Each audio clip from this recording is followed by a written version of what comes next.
was in my kitchen waiting for my brother Stephen, who was a New York City firefighter, who gave his life on 9/11. He would just finish his night tour, and we were going to play golf with my brother George, my brother Russ, Stephen, and myself.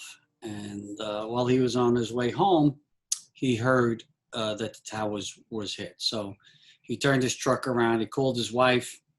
He said, "Sally, tell my brothers I'll try to catch up with them later." He went back and got his gear. Now, that's all we knew that day at that point, that he turned around and tried to get there. We didn't know how he got there. We didn't know if he did get there. But, you know, so we're in my kitchen and we're watching on my small television set. And, you know, after the first tower was hit, and then lo and behold, we saw the second tower hit, and we knew that we were under attack. And obviously we weren't going to go play golf.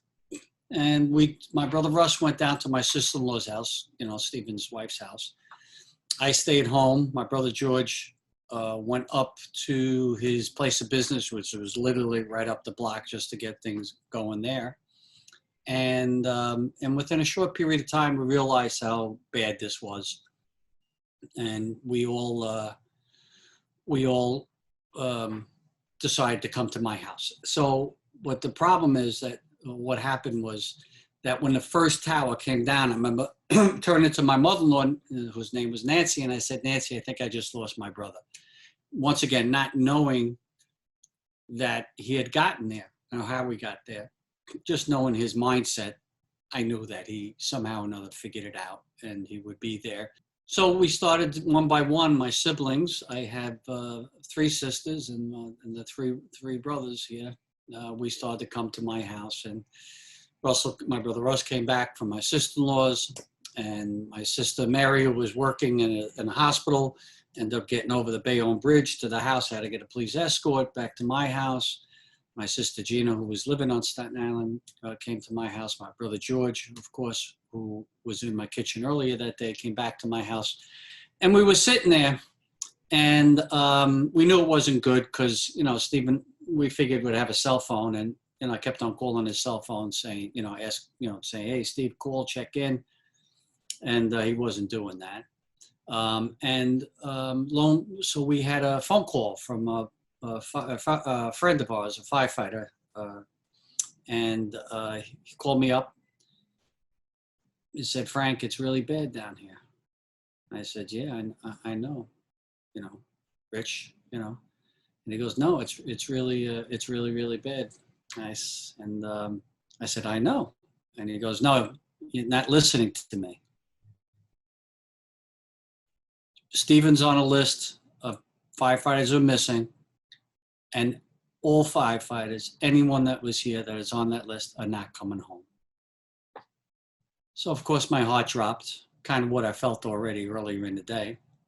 I got off the phone. I went back and I told my siblings, about the phone call. And my sister Gina let out a cry that was, I'll never forget how the pain she felt from that moment. And we all literally were on our knees holding each other, and we couldn't believe it. Because Stephen was our little brother. He was the youngest of 7. And he was so much younger than all of us. My brother Russ was 25 when Stephen was born, and I was the closest in age. I was 14. So he was our little gift from God.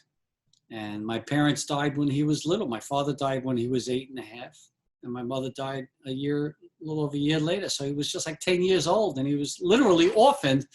But he was blessed that he had older siblings that we took care of him. He lived with my brother Russ and my sister-in-law Jackie, who did a phenomenal job and raising him, and came back to Staten Island when he was 18 and lived with me. And but that day is a day that obviously all Americans won't forget. But me, for my family and me personally, it was so personal. It was just a horrific loss. Were Stephen's remains ever recovered? Any of his remains? No. So, I think there was about 1,200 or 1,300 the people were not recovered down there, and Stephen was not recovered. We believe his soul is down at ground zero, where, when those towers came down. We believe he was in the South Tower because any firefighter want to find out where the rest of his squad was. And all his brothers who worked with him in Squad 1 was where they were found in the South Tower. And so we believe Stephen was in the South Tower. At what point did you and your family decide to start the Tunnel to Towers Foundation, the Stephen Siller Tunnel to Towers Foundation? Almost immediately. I remember talking to my sister-in-law saying, I think we should do something to honor what's, we've obviously had found out, soon after what he had done, running through the tunnel with 60 pounds of fire gear on his back to get there. And I felt like we had to do something, and she thought it would be okay to do that. And I sat with my siblings and I said, look, we'll do the work as all, 6 siblings. We're not going to ask my sister-in-law, who has 5 kids, 5 young kids, to have to do the work. And so we agreed that we wanted to do something to honor Stephen and all those who perished that day, not just Stephen, because Stephen's symbolic of so much heroism that was done on 9/11. And so by December, we were already incorporated and running. So it was less than 3 months, but we were doing the thought work and the process before that. And your first event was?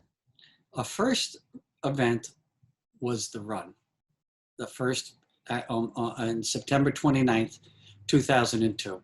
We always did it the last Sunday in September. So it was September 29th, 2002. So it was right after the first anniversary of 9/11. And we had about 2,500 people that retraced, Stephen's final heroic footsteps. And it was beautiful, just overcome with emotion. All of us, all us siblings, of course, my sister-in-law, his kids that were able to do it because a lot of them were young. And my kids and all my nephews and nieces were there. So it was unbelievable. But once again, we wanted it to be a celebration of their lives. So after you go through the tunnel, after you think about what Stephen did that day and so many people, giving their lives that day, we come and we have a street fair afterwards, and we have a celebration of their life. We have music and people together and telling stories, and we wanted it that way because all these guys didn't want us to wallow in their loss. And I won't say self-pity because we had the right to be upset, and come on, what a loss. But I know, as far as my brother is concerned, he doesn't want us, and he didn't want us to be sad the rest of our lives.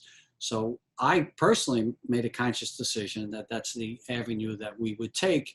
And all of us, all my siblings felt that we want to be something, let's turn this horrific event and try to do some good with the sacrifice that Stephen made in so many people. And that's what we've been doing for the last 19 years. And how much has Tunnel to Towers Foundation raised to help the families of first responders?